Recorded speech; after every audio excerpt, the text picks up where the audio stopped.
boa noite. Meu grupo, composto por Yasmin Monteiro, Luana Mello e eu, Fernanda Valério, iremos hoje falar sobre o controle de constitucionalidade, sendo mais específica sobre o controle preventivo de constitucionalidade no Poder Legislativo e Poder Executivo.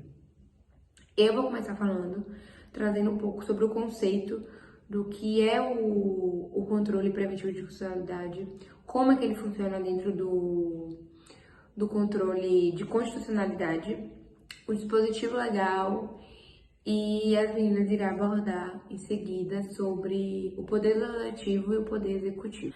Bom, como eu falei, eu vou, antes de entrar no assunto de controle preventivo de constitucionalidade, eu vou explicar um pouquinho o que é o controle de constitucionalidade, para assim a gente entender mais sobre o controle preventivo. Então, o que é o controle de constitucionalidade? O controle de constitucionalidade, ele é um mecanismo que existe para curar algum defeito no ordenamento jurídico. Ou seja, ele é um instrumento que serve para verificar a conformidade do dispositivo infraconstitucional com a Constituição Federal. Explicando também um pouquinho assim, só brevemente, para a gente entender o que é inconstitucionalidade. Inconstitucionalidade é tudo aquilo que vai contra a nossa Constituição, né? Contra a lei maior.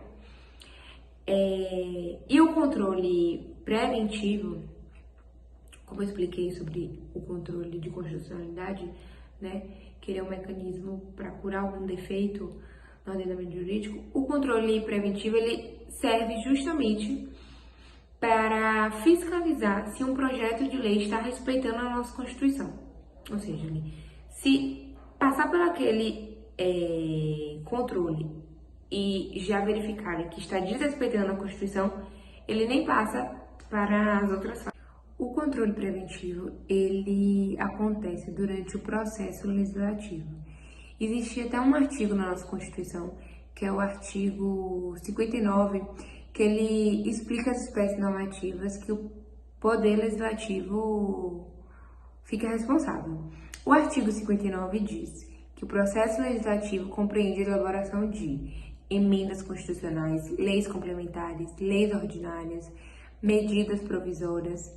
Dentro do controle preventivo, existe também a CCJ, que é a Comissão de Constituição e Justiça, que ela avalia a constitucionalidade dos projetos de lei e também é um controle exercido pelo Poder Executivo quando veta projeto de lei ordinária e projeto de lei complementar. Olá, meu nome é Luana e eu vou falar um pouco sobre o controle preventivo exercido pelo Poder Executivo. Ele é exercido a partir do veto presidencial, como no exemplo de lei ordinária, que ao passar pelas casas, chega até o presidente e ele vai escolher se veta ou sanciona a lei. E se vetá-la, ele vai escolher se for inconstitucional ou se for contrária a algum interesse político, como dito no artigo 66 da Constituição Federal.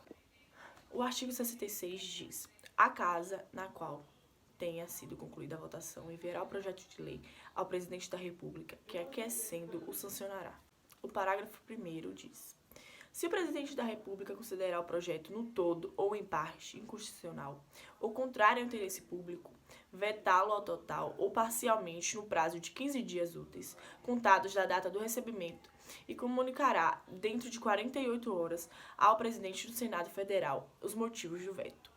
Ou seja, o presidente tem uma grande importância em vetar ou sancionar as leis ordinárias. Já em relação à PEC, os projetos de emenda constitucional, o Poder Executivo ele não exerce controle preventivo, já que elas serão sancionadas pela Câmara de Deputados e pelo Senado Federal. Vou agora dar dois exemplos. Um de uma lei sancionada e o outro de uma lei vetada pelo presidente da República. Aconteceu atualmente, nesse ano de 2022, uma lei sancionada pelo presidente da República, aconteceu agora em maio de 2022, que foi a Lei 14.352, que tornou mais fácil para a União reduzir a cobrança de impostos sobre combustíveis. E um exemplo de uma lei vetada pelo presidente da República aconteceu também nesse ano, que foi a lei do Paulo Gustavo, a qual fornecia bilhões de reais para o meio artístico, cultural, para ajudar aquelas pessoas que tiveram dificuldade durante a pandemia, e foi vetada esse ano. Olá, meu nome é Yasmin e eu vou falar do controle prévio ou preventivo do Poder Legislativo.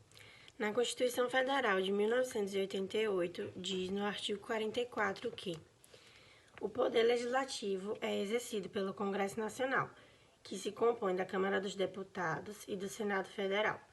Cada legislatura terá a duração de 4 anos. Ele é realizado pela Comissão de Constituição e Justiça na Câmara dos Deputados. No artigo 58 diz: o Congresso Nacional e suas casas terão comissões permanentes e temporárias, constituídas na forma e com as atribuições previstas no respectivo regimento ou no ato de que se resultar a sua criação. Enquanto no Senado Federal o controle será exercido pela sua Comissão de Constituição e Justiça e Cidadania, conforme o seu artigo 101 do seu regimento interno. O projeto de lei ele pode ser rejeitado pelas suas casas legislativas. Através de parecer, ele vai dar o resultado de inconstitucionalidade por algum vício exercido. O Poder Legislativo ele realiza o controle por excelência, já que eles são responsáveis por elaborarem as leis. Os parlamentares são os responsáveis por elaborar essas leis. Eu trouxe um exemplo de um caso real, que é Comissão de Constituição e Justiça reunida nesta terça-feira derruba o veto da governadoria sobre projetos de incentivos fiscais, assinados por Lissauê Vieira, sob o comando do deputado Dr. Antônio. Foram apreciados 4 projetos de lei, sendo um autoria parlamentar e 3 vetos da governadoria, durante a reunião híbrida da Comissão da Constituição e Justiça e Redação, dessa terça-feira, dia 29. Nesse caso que eu trouxe, o parlamentar ele poderá derrubar o veto, contrariando o poder executivo. E sendo assim, cabe ao presidente da Assembleia Legislativa promulgar uma nova lei que deverá ser publicada em diário oficial para valer e produzir os seus efeitos no prazo designado.